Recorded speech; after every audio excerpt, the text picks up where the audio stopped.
Churuli cinema വിവാദവുമായി ബന്ധപ്പെട്ട് ജോജു ജോർജിന് പ്രതിഫലം നൽകിയെന്ന തെളിവായി സോഷ്യൽ മീഡിയയിലിട്ട പോസ്റ്റ് പിൻവലിച്ചിരിക്കുകയാണ് സംവിധായകൻ ലിജോ ജോസ് പെല്ലിശ്ശേരി. നിർമ്മാതാക്കൾക്കുണ്ടായ മനോവിഷമം കണക്കിലെടുത്താണ് ഇങ്ങനെയൊരു വിശദീകരണം നൽകുന്നതെന്നും ചിത്രീകരണ വേളയിൽ തങ്ങളാരും ജോജുവിനെ തെറ്റിദ്ധരിപ്പിച്ചതായി ഓർമ്മയില്ലെന്നും ലിജോ ജോസ് പങ്കുവച്ച പോസ്റ്റിൽ പറഞ്ഞിരുന്നു. ഒരവസരം ലഭിക്കുകയാണെങ്കിൽ ചുരുളി തിയേറ്ററിൽ റിലീസ് ചെയ്യുമെന്നും സംവിധായകൻ പറഞ്ഞു. 3 ദിവസത്തെ ഷൂട്ടിനായി 5 ലക്ഷത്തിലധികം രൂപ ജോജുവിന് നൽകിയതിന്റെ തെളിവാണ് ഈ പോസ്റ്റിൽ ലിജോ പങ്കുവച്ചത്. ഇതിന് പിന്നാലെ ഇക്കാര്യത്തിൽ പ്രതികരണവുമായി നടൻ ജോജു ജോർജ് തന്നെ രംഗത്തെത്തിയിരുന്നു. സിനിമയ്ക്കോ കഥാപാത്രത്തിനോ എതിരല്ല താനെന്നും ഫെസ്റ്റിവലിന് വേണ്ടി നിർമ്മിച്ച സിനിമയാണിതെന്നാണ് തന്നോട് പറഞ്ഞിരുന്നതെന്നും ജോജു പറഞ്ഞു. ഒപ്പം തെറിയല്ലാത്ത ഭാഗം ഡബ്ബ് ചെയ്തിരുന്നുവെന്നും ജോജു കൂട്ടിച്ചേർത്തു. എന്നാൽ തെറി ഉൾപ്പെടുന്ന ഭാഗം OTT-യിൽ അടക്കം നൽകിയെന്നും ജോജു വിശദീകരിച്ചു. ലിജോ ജോസ് പുറത്തുവിട്ട തുണ്ട് കടലാസല്ല, എഗ്രിമെന്റ് പുറത്തുവിടണമെന്നും ജോജു ആവശ്യപ്പെട്ടു. പ്രതിഫലമല്ല വിഷയമെന്നും ചുരുളി തന്റെ ജീവിതത്തിൽ ഏൽപ്പിച്ച ഡാമേജ് ചില്ലറയല്ലെന്നും ജോജു പറഞ്ഞു. മക്കൾ സ്കൂളിൽ പോകുമ്പോൾ പോലും ചുരുളിയിലെ ട്രോളുകൾ പറഞ്ഞ് കളിയാക്കിയിരുന്നുവെന്ന് നടൻ വാർത്താസമ്മേളനത്തിൽ കൂട്ടിച്ചേർത്തിരുന്നു. ഫെസ്റ്റിവൽ സിനിമ എന്ന് പറഞ്ഞതുകൊണ്ട് മാത്രമാണ് ചുരുളിയിൽ അഭിനയിച്ചതെന്നും ചുരുളിയിലെ പോലത്തെ കഥാപാത്രം ഇനി ചെയ്യില്ല എന്നും താരം പറഞ്ഞു.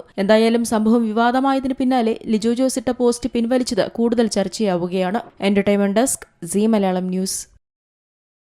ഏറ്റവും പുതിയ വാർത്തകളും വിശേഷങ്ങളും വിരൽ തുമ്പിലറിയാൻ സീ മലയാളം ന്യൂസ് എല്ലാ ഡിജിറ്റൽ പ്ലാറ്റ്ഫോമുകളിലും ലഭ്യം.